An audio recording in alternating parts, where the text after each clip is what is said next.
So Anthony, if you want to start. Sure. Thanks, Juan. We'll get started.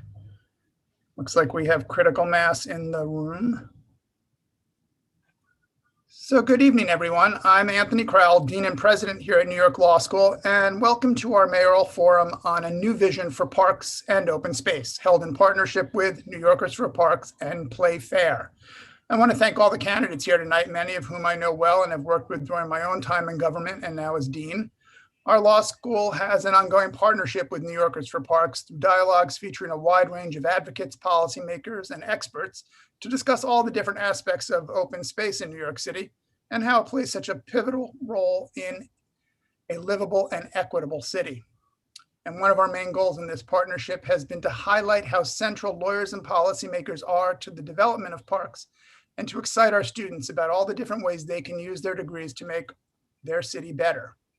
And we have a deep track record of engagement and leadership on all matters affecting open space, sustainability, and real estate. Our Center for New York City Law has a long record of closely tracking and analyzing laws and regulations related to zonings, urban planning, and parkland. And our Center for Real Estate Studies has long brought together regulators, policymakers, and members of the real estate sector to engage in substantive discussions on affordable housing, community development, and examining how new laws and policies will affect the future of the industry. I want to thank Professor Ross Sandler, who directs the Center for New York City Law, and Brian Kazuba, the center's associate director, for working closely with New Yorkers for Parks on our program tonight. There have been countless mayoral forums since the race began, but I believe tonight's focus is one of the most important, especially as we look forward to how our city recovers and thrives in a post-pandemic future. Our parks and open spaces have always been invaluable and essential to making our city a welcoming place to live, to work, and to visit. This forum provides an opportunity to dive deeper into the different candidates' philosophies and concrete approaches to this topic that will help determine the future of our city's recovery. While the pandemic has been devastating in every imaginable way, it is forcing us to completely reconsider how the city is governed and the priorities for making the city work for everyone. We have seen that in approaches taken to support businesses, to encourage outdoor activities during the pandemic, and where spaces have been reimagined and transformed, expanding the number of places where our communities can come together safely. Tonight, I look forward to learning more about the candidates' blueprints for achieving greener, more engaging spaces in every part of the city, and just as importantly, the resources and governmental strategies they will use to accomplish their ambitious goal. It is now my pleasure to introduce Adam Ganzer, the Executive Director of New Yorkers for Parks and a passionate leader who will be engaged in developing and shaping the open space plans of whichever candidate becomes mayor. Adam? Thank you, Anthony, and thank you to the New York Law School for hosting our virtual forum. I want to also thank the more than 1,500 New Yorkers who signed up to watch today's discussion, the first forum dedicated to how our next mayor will prioritize our city's parks and open spaces. As the last year has shown, parks have been both a place for relief as well as a crucial part of our city's public health, environmental, and economic infrastructure. Investing in our parks as infrastructure must be a part of this city's recovery and the future. And we must do so in a way that addresses the systemic inequities in park access that have been decades in the making. We invite everybody to check out New Yorkers for Parks' 5-point plan for park equity developed with the Playfair Coalition of more than 300 parks and open space advocates across the city. You can see that at www.ny4p.org. That's NY, the number 4p.org. And while our parks and our parks workers have risen to the challenge, COVID handed this city and its parks a devastating year. It would be a mistake, however, to attribute the challenges and inequities of our park system to the pandemic. We need a bigger vision. So I, like you, am looking forward to hearing tonight from the candidates on their visions for our parks and open spaces. Leading that conversation is Juan Manuel Benitez from New York One and New York One Noticias. Thank you, Juan Manuel, for moderating this discussion, and now I'll turn it over to you. Thanks. Thank you, everybody, and thank you to the candidates who decided to make some time in their busy schedules to be with us tonight. The hashtag for anybody who wants to be on social media for tonight's forum is hashtag ParksMayor2021. We are beyond capacity for tonight's Zoom forum. So if you have any technology issues, you can also watch this forum live on www.citylandnyc.org. That's citylandnyc.org. Now we're going to introduce the candidates participating tonight, and I'm going to ask them to tell us briefly what their favorite New York City park is, or the one that they visit the most. Mine is Morningside Park. It's a couple of blocks from my apartment. So here with us tonight is former managing director at JP Morgan Chase, Art Chang. Good evening, Mr. Chang. Good evening. So thrilled to be here. And what's your favorite park in the city? Oh, well, I would say Prospect Park, but I have to say that Hunters Point Waterfront Park is my favorite because I helped build it. I was part of the design and construction of that park, along with the railroad car active park, the Hunters Point Community Park. Thank you very much. Also with us, former Secretary of Housing and Urban Development, Shaun Donovan. Good evening, Mr. Donovan. Juan, great to see you. Great to be with you all. And your favorite park in the city? Well, I would be in big trouble at home if I didn't say Brooklyn Bridge Park. I am married to a landscape architect who I met at architecture school, and she helped design Brooklyn Bridge Park. So it is my #1 park in the city. Thank you very much. Also with us, former Sanitation Commissioner Kathryn Garcia. Good evening, Ms. Garcia. Oh, thank you so much for having me. And, I have to go with Prospect Park because that is where every milestone of my life has occurred, from the time I was not walking up to today. That's great. Thank you so much. Also joining us a little later, we're going to have former Citigroup executive Ray McGuire. Because of scheduling conflicts, Mr. Donovan will have to leave the forum. We are told like around 7:30. Is welcome to stay with us till 8 o'clock as well. We're trying to have a good conversation tonight, so please keep your answers to 60 seconds, more or less. I may grant candidates 30 seconds for a rebuttal. So let's have a conversation. Let's talk about your plans and also how your plans are different from the plans of your rivals in this Democratic mayoral primary. And we're going to start talking about recovery and reform. Beyond the promise of putting more money into parks in the city, what will you do specifically in your first 100 days to help New York City achieve a more robust and equitable park system? Let's start with you, Mr. Chang.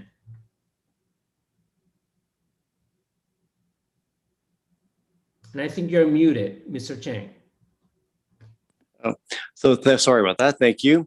So the first thing I would do during my first 100 days is to start a comprehensive open space planning project that encompasses all 5 boroughs, starting with the question of equity, and look at the distribution of parks and open spaces wherever they are across the city. This wouldn't be done top down. This would be done from the bottom up, engaging with communities and nonprofits like New Yorkers for Parks and Fair Play Coalition. Thank you very much, Mr. Donovan. So Juan, it has to begin with recognizing that we have the least green space per capita of any city in the country. And so, first of all, I would ensure that we're creating, through my 15-minute neighborhood plan, an equitable way to decide where to invest more in parks. In fact, I would go to 10 minutes as the standard within your front door on parks because they're so important. I would create an office of the public realm at City Hall to coordinate all of the work. We know the capital process is broken. We know that it is far too hard to get parks built. And I would ensure that we're actually beginning the process of doing right by the expense budget.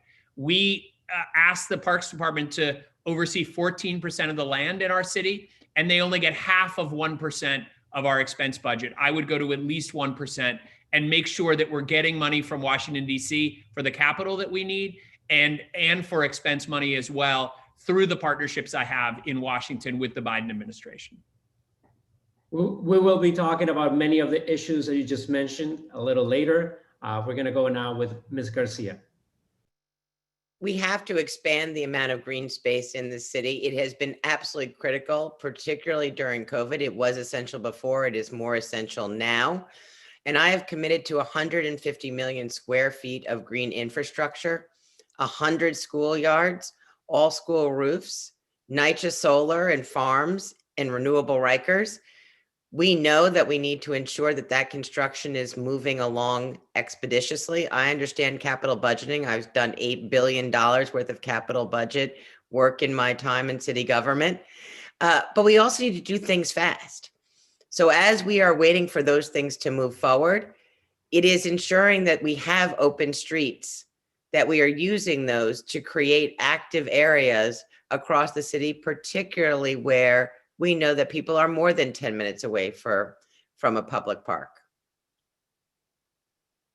And throughout the last few months, all of you have been in different forums, Zoom forums. I'm sure that at this point, most of you are really familiar with your rivals' positions on many different issues, including this issue. So I want to ask you directly, what makes you different from the rest of the candidates? Mr. Donovan, why would you be the Parks Mayor 2021 and not your rivals?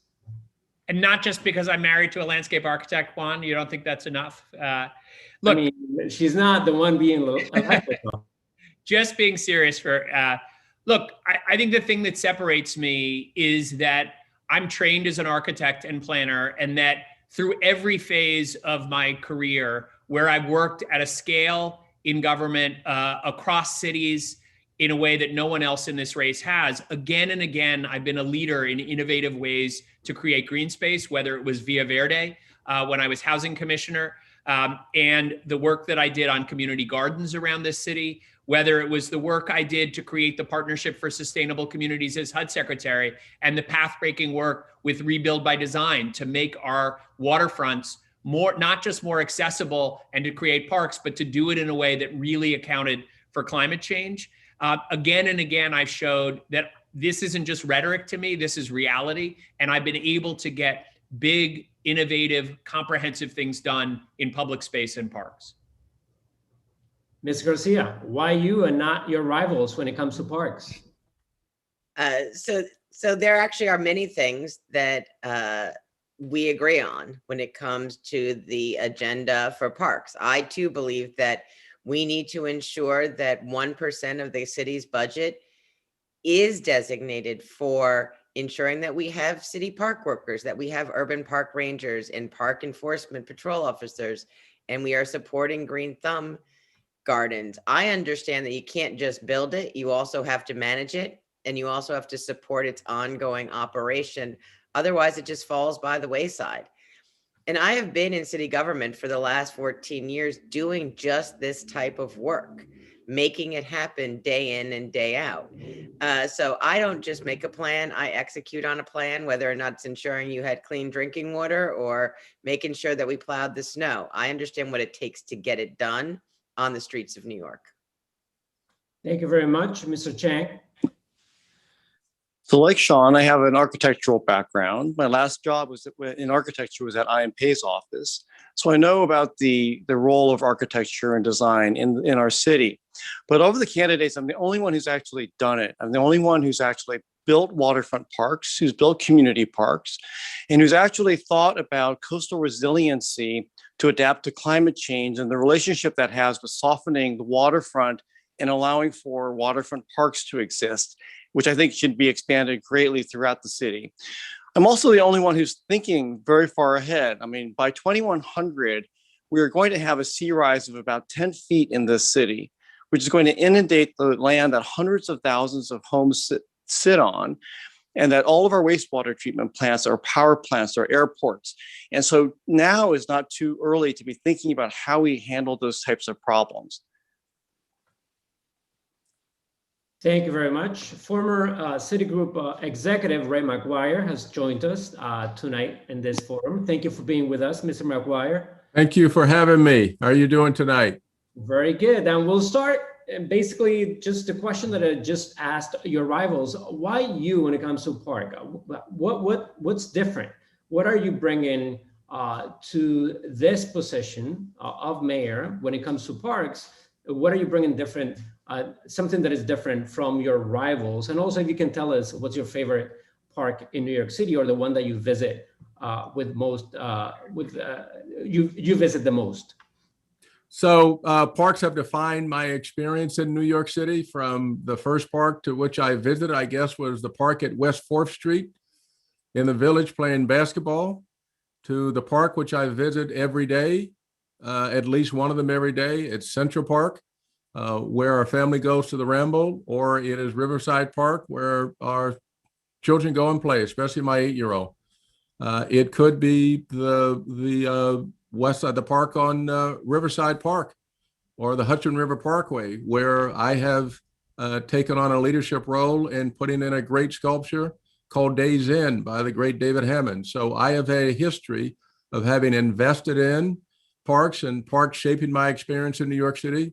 Central Park, Riverside Park, Rucker Park, West 4th Street Park, you name it, parks have been a part of my existence here. So why me different than everybody else? Maybe their lives weren't shaped by the parks the way my life was shaped by the park, and continues every day to be shaped by the park. Even during the midst and the height of COVID, parks were my relief, and they were my family's relief.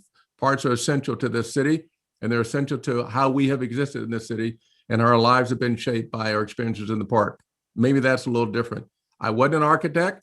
I respect architects. My wife's not an architect. I respect architects. I know who IMP is. I think that's great, but parks are who we are, notwithstanding the fancy trappings that come with those who have got some experience in architect. Don't worry, Ray, you're not alone. I'm not an architect. Okay, I know, Kathryn, you didn't say, but everybody else is an architect, and we got parks that are the most essential part of this city. And we need help in the parks today. We don't need to create new ones. We need to fix it. We need to fix the ones that we have, especially in communities that don't have parks, that don't have open spaces. I'm not an architect either, but let's talk about money now, right? And some of you started talking about this already. So New York City parks are in the worst condition in decades. Our city has not prioritized parks in the way that the most other competitive cities in the US have, with New York City committing just 0.5% of the city budget to parks. So now there's a commitment here. Would you commit to allocating 1% or more of the city budget to parks, Ms. Garcia? So absolutely. And I want to invite all the viewers tonight to join me when I announce that I will support New York City parks with 1% tomorrow at the basketball courts at Owl's Head Park, because that is an area that actually also desperately needs a new park that we are short on. So I am very supportive. I believe that if you build it, you've got to take care of it. And I understand what it means to take care of capital infrastructure over the long haul. Mr. Chang.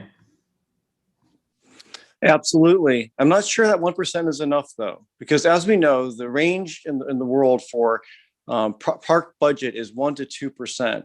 And so 1% is just at the very bottom of that range. And then the question becomes also how we actually spend that money. Right now, we have too many different agencies who have a very fragmented approach for spending that money. We have a very poorly coordinated capital process. And we need to actually do more. We need to bring technology in. We need to reform procurement. We need to be able to bring cross coordination between the different agencies who are responsible for parks in order to make good use of that money. I think we can do more. And I'd also like to see a 1% of capital budget for the parks also being spent on arts in the parks. Can I just jump in there? The 1% I was specifically speaking about was on the expense budget side, not on the capital budget side. And there already is a % for arts in all capital budget that is already required by the city charter. Okay, Mr. Donovan. So I think we can all agree that we should have at least 1% of the expense budget going to our parks. I think the question for folks watching tonight is, who do you believe can actually deliver on that promise the best? And no one else in this race has led a $4 trillion budget. No one else has the ability to go and get the help we need, both on the capital side, through the jobs plan that the Biden administration is pushing, but also through innovative sources like conservation funds, from our federal agencies, climate funds, a range of others that could be used to support both our capital and expense, as well as has worked through the Bloomberg administration and the Obama administration on innovative ways to do value capture, to build friends and conservancy groups. We should make sure that we're doing everything, not just directly through the budget, but through other ways to harness the power of parks in people's lives, to bring the private sector to the table, to do this in an equitable way where we're sharing the resources we can raise through value capture and through friends and conservancies across this city, and building partnerships that will provide technical assistance to many communities that don't currently have those groups and need to build them. Thank you. Mr. McGuire? Yes, in terms of the actual budget, 1% is certainly a decent number. We need to fix the existing parks. We've disinvested in parks.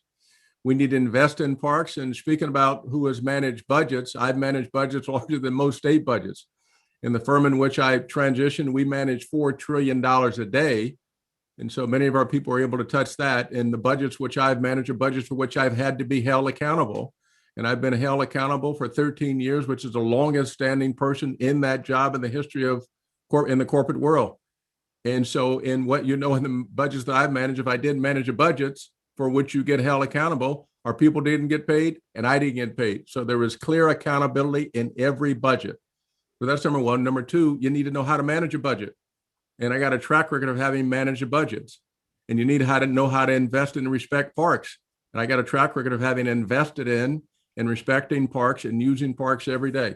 So yes, we need to invest that 1%.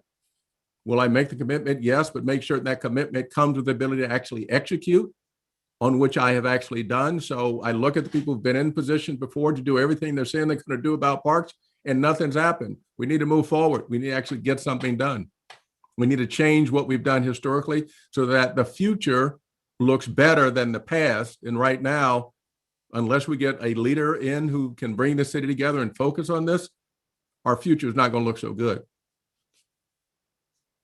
Let me ask you about the urban park rangers right now, right? Currently, there are roughly 400 of them, and of park rangers and parks enforcement patrol officers covering over 30,000 acres of New York City parkland.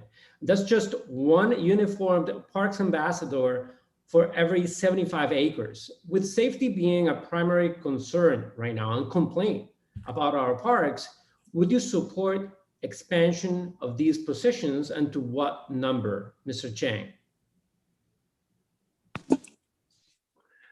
That's a great question. The parks right now are certainly don't feel that safe, but they're safe in that they're well populated and people are using them a lot.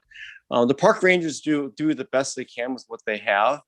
400 is definitely insufficient. We need to at least double the number of parks rangers that we have, and then also make them responsible, give them the responsibility to be able to go and talk to folks who are doing things like barbecuing illegally or littering in the parks, because there's a tremendous trash problem that emerges after every weekend within those parks. And I think we can do more, but we need more staffing for sure. Mr. Donovan? I agree with Art that we need to at least double that. Clearly, that's part of the increase in the expense budget that we need. But I also believe it's more than just issues of safety. We have to be training and developing the next generation of leaders on parks, those who will work in our parks, those who will value our parks. I've proposed a youth horticulture corps as part of my proposal that every single high school student in New York should have at least one paid internship by the time they graduate. I would do that by the end of my first term. And we need to be creating pathways into horticulture and parks jobs in many different ways beyond that. And so I fundamentally believe that the rangers are critically important. We need more, but we also need to be investing in our parks in other ways to keep them clean, to keep them well-maintained, and to make sure that they are developing into true ecosystems through the right kind of horticulture experience and attention again and again. Mr. McGuire? Just restate the question. I want to make sure that I'm So we do have right now, the city has a roughly 400 urban park rangers and parks enforcement patrol officers covering over 30,000 acres of New York City parkland. So would you commit to expanding the number of positions to take care of our parks? The answer is yes, I would expand the number of positions to take care of our parks, because parks, again, are essential to the city. They're essential to the contract that we have with New Yorkers, the bond that we have with New Yorkers. So yes, make certain that we increase the number of people who can provide the security. Yes, make certain we increase the number of people who are taking care of the parks and making them clean. And yes, let's make certain that we invest in the curriculum, the programs in the park. There was a moment in time when we had Crystal and Jean-Claude wrap Central Park, where New York City came alive. We should make sure that we invest in the programs. Let's commission 5 artists by borough to create different outdoor spaces and experiences for the parks. Let's make sure that we can create art fairs for our children in each one of the parks during the course of the weekend and during the course of the summer.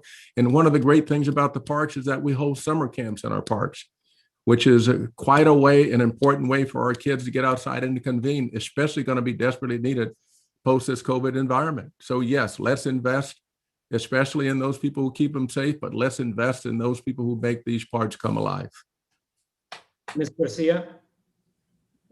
So this is clearly part of the 1% increase in parks operating budget that we need to do.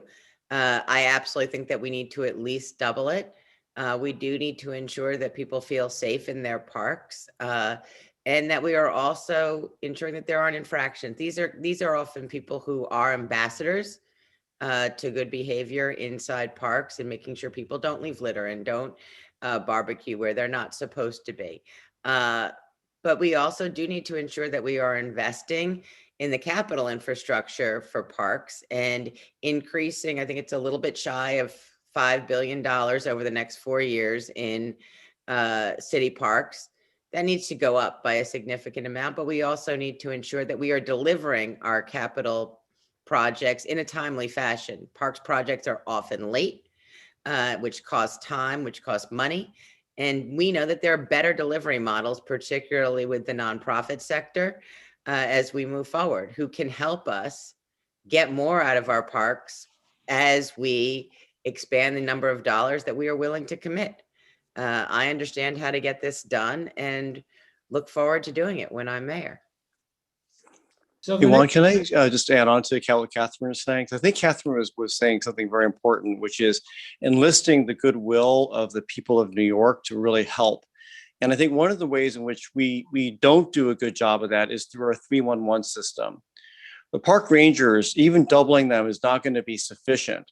So providing people with the real way to actually complain, to talk about things, offer suggestions in a real customer service type of response is going to be critical to actually making this work.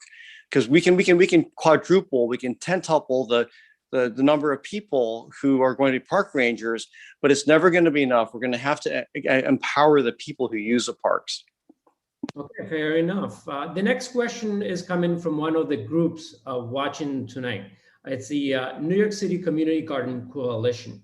The question is, given the recent budget constraints, how will you allocate appropriate funding to community gardens that during the pandemic provided food security to neighborhoods in need? And how would that funding be assessed under the lens of structural racism? Let's go with you, Mr. Donovan. So Juan, this is such an important question. And I've seen again and again how critical community gardens, urban farms are. When I was housing commissioner, I led the international design process that created Via Verde, where children can come home and pick vegetables and fruit from the gardens and trees on the roofs and eat them for dinner and form a real connection with their food. We need, first of all, to find innovative ways to fund these models. I know that President Biden is working on SNAP and many other ways to be able to bring new funding sources to innovative models to compensate organizations that are doing these types of things. I'm the only one really in a position to be able to work closely with them to find new models like that. That's going to be critically important. This is also why I think we need to be ensuring that we are looking at friends groups, those groups, conservancies and others, and utilizing them as a way to build a more equitable financing system outside government funding directly. And that means both technical assistance and shared funding models that I think are going to be really important, in addition to my 15-minute neighborhood proposal, which would more equitably distribute funding for these types of programs across every neighborhood, so that we aren't anymore excluding Black and brown communities, too many communities that have been left behind again and again as food deserts.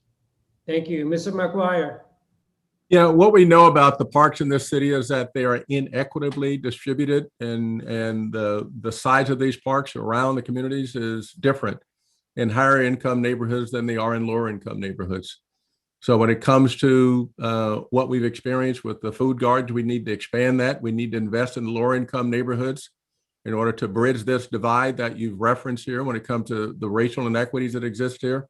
We need to invest in the Roy Wilkins parks of the world. We need to invest in parks in Corona. We need to make certain that as we distribute the funds, that it's done equitably, and so that it has a conscious design in mind to make certain that those communities have been left out, that we include them in those parks that have been inequitably distributed, where some are much smaller in certain neighborhoods than they are in others, that we expand the outdoor space and the green space.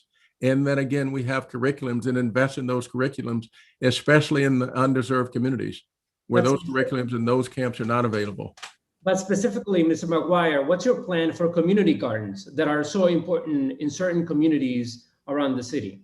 That gets to the communities. So I would invest in the community gardens for one, and I would especially invest in community gardens in the lower income neighborhoods where we have not invested. Thank you. Ms. Garcia?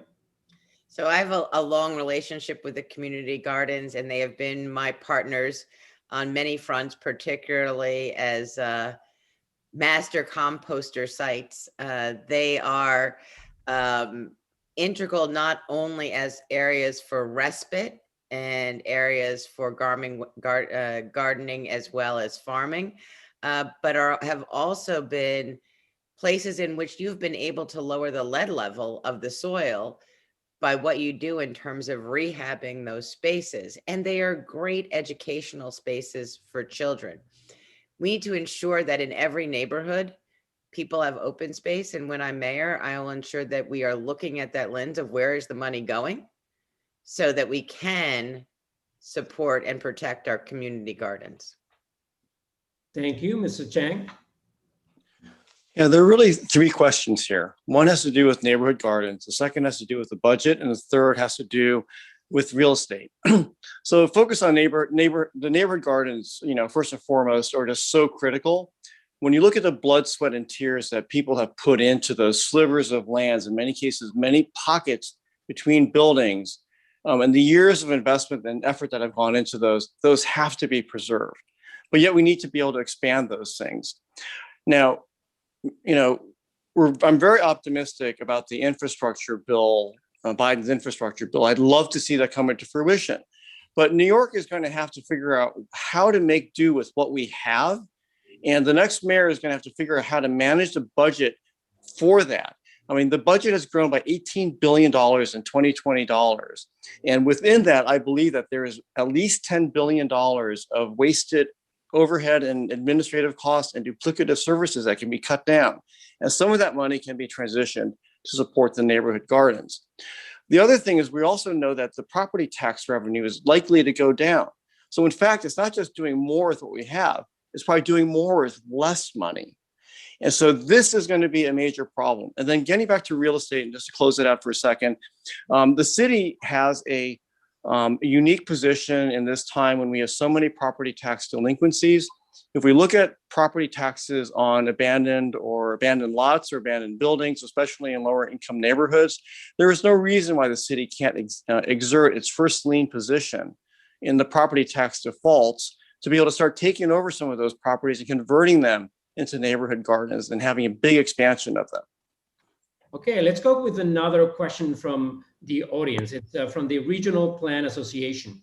So NYCHA owns 200 acres of green space.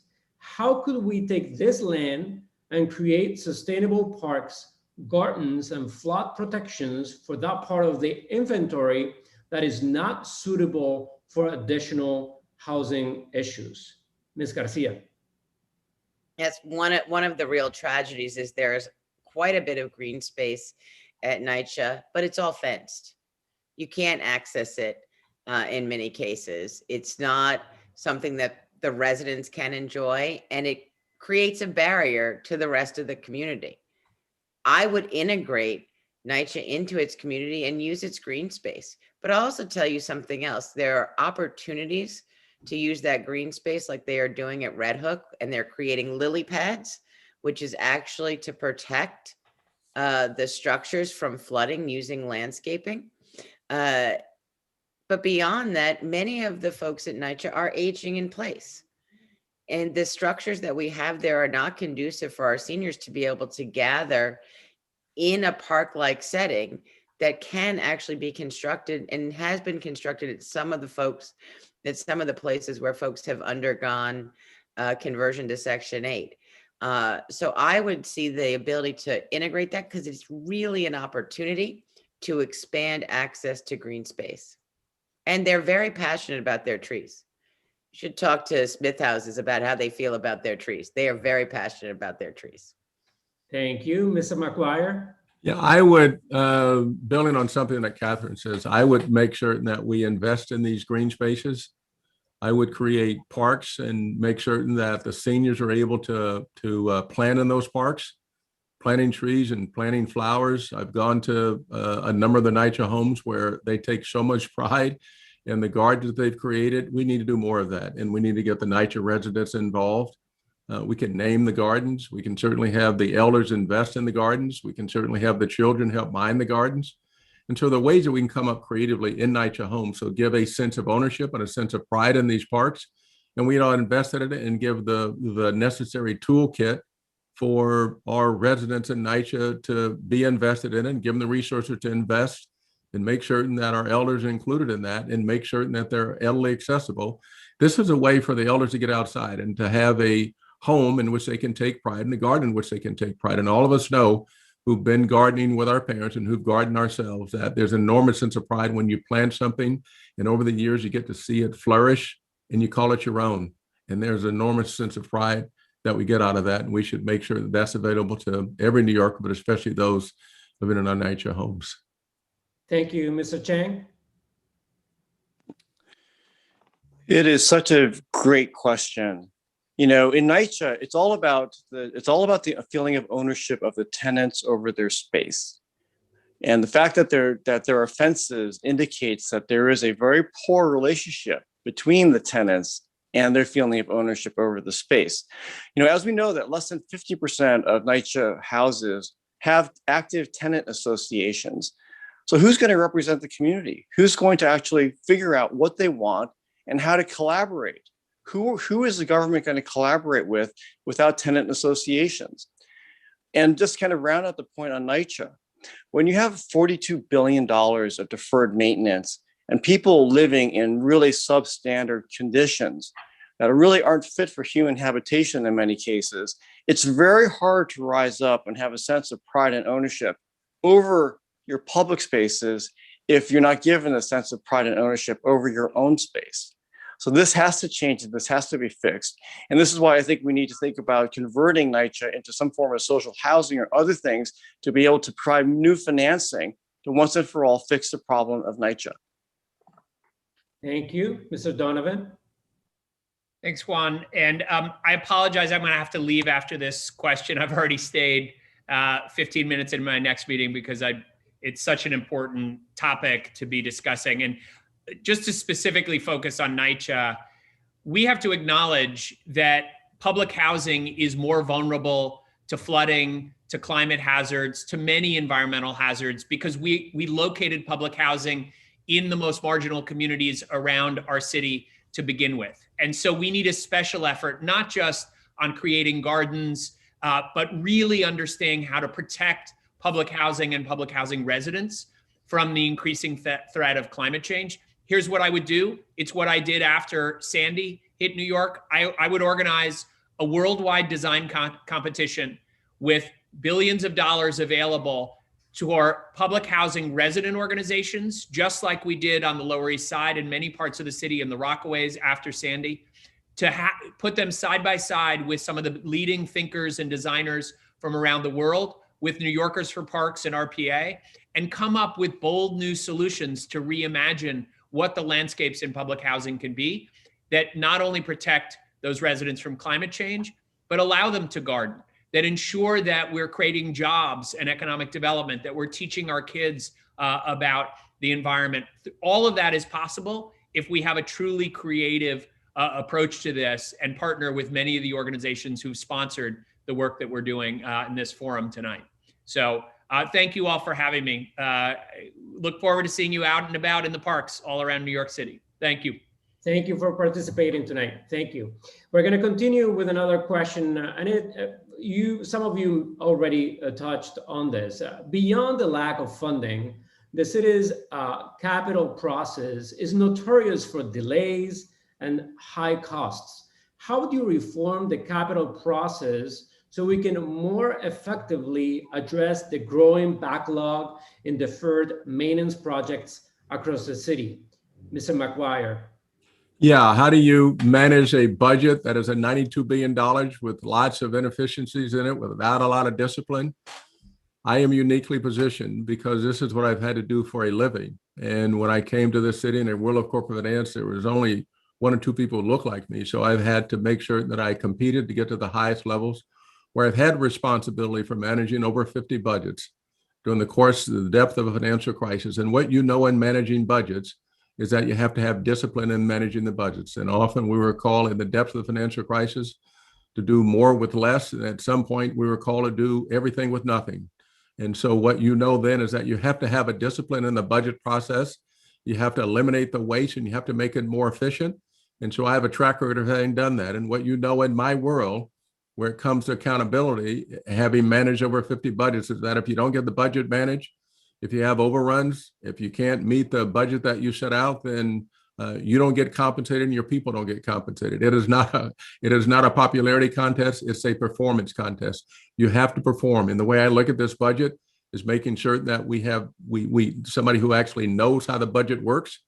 And this is not a point in time, given how serious the situation is in New York, to have someone who's never managed a budget have this be the first managerial and leadership job they've ever had, is running the New York City budget. It's way too serious for that. Way too serious. So how do you do it? Like, how do you reform the capital process? So let me distinguish between the capital process and the operating process. They're two different budgets, right? There's the operating budget, there's the capital budget. Where we have capacity, you need to have somebody who understands the relationship between the operating budget and the capital budget, which I do. It's based on the debt service over a period of time and the average amount of debt, the interest expense you had, or debt service that you have. So you need to understand that.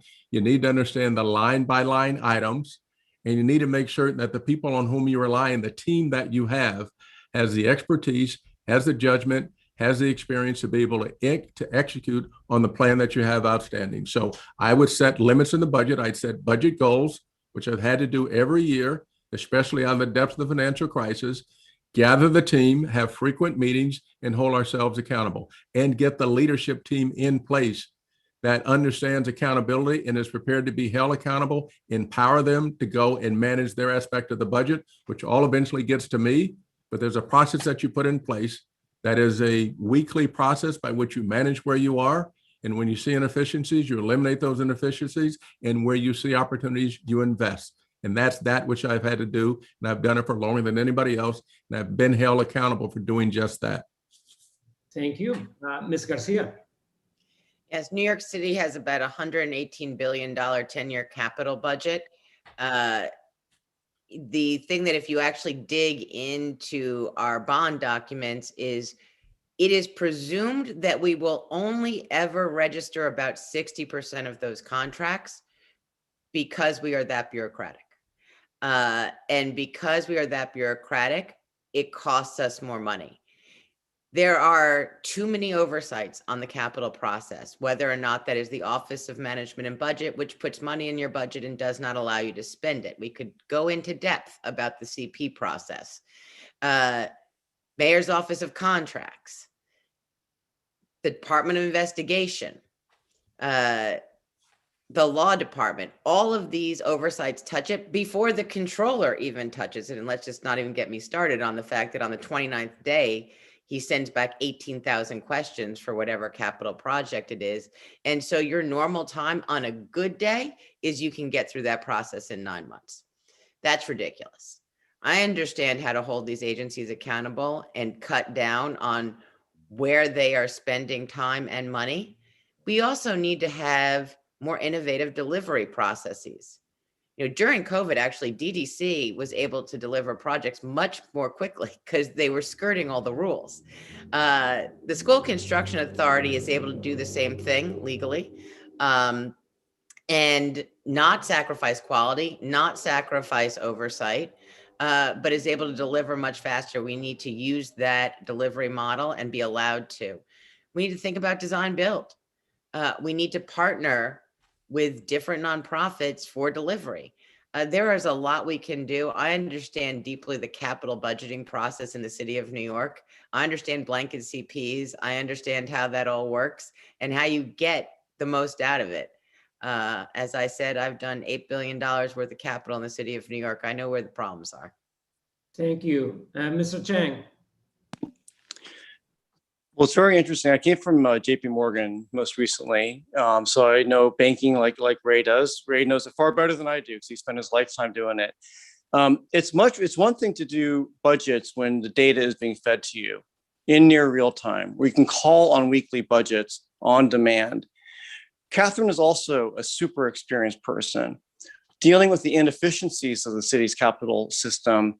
9 months to get something done, that's actually, it's unacceptable, as she said. But how do you transform that? There's a very good roadmap in the New York for Parks and Public Work Partners survey of capital projects management that harkens back to a lot of the hands-on experience that I have had. First and foremost, it calls for a new project management capability within the Parks Department. Second, it calls out the need for technology to support project management, to support integrated design and construction, to support planning across the entire park system. It also talks about the need to bring in-house design so that the city has control over its own fate, and then to be able to consolidate contracts and vendors among lots of different similar type projects across the city's parks. And then finally, I'd say that one of the things that it calls out that I think is going to be part of my call for a city charter revision commission is that the funding for so much of the parks improvements comes from discretionary budgets coming from city council members and board presidents, making it very, very difficult to plan, to spend efficiently. And then we have the system called Vendex, which hasn't been renovated in decades, that needs a complete overhaul. So we have much better insight into where this money comes so that we can have those types of real-time financial projections and financial reports that Ray has been talking about. Just they retired Vendex. It's now in Passport. So it's not easier, but it is a new system. All of you, we know that all of you have introduced recovery plans for the city in this race. But I want more specifics before we finish tonight.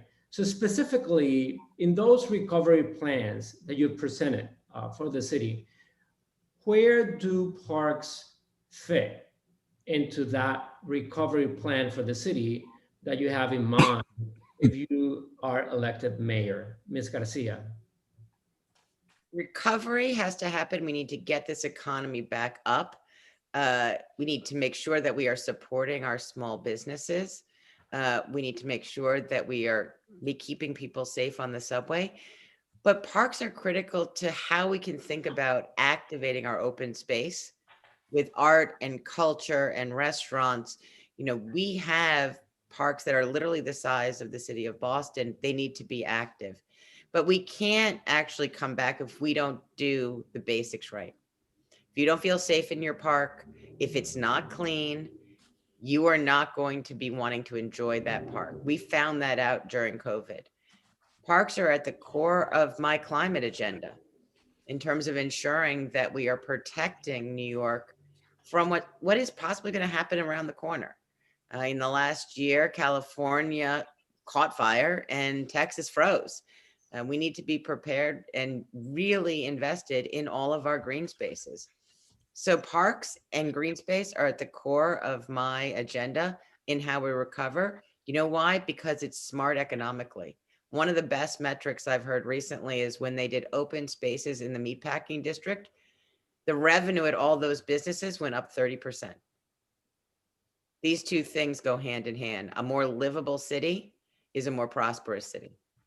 Thank you very much, Mr. Chang. Parks are critical, but parks and open spaces are critical. Since Shaun's not here, I also want to just throw him a credit that, like Shaun, I would have a director or deputy mayor for the public realm who would be responsible for the intersection between streets and our urban spaces. That we would start treating streets as urban spaces. Now, why is this critical to the recovery of our city? Well, when you think about the fabric of our communities, what is that? That's a street.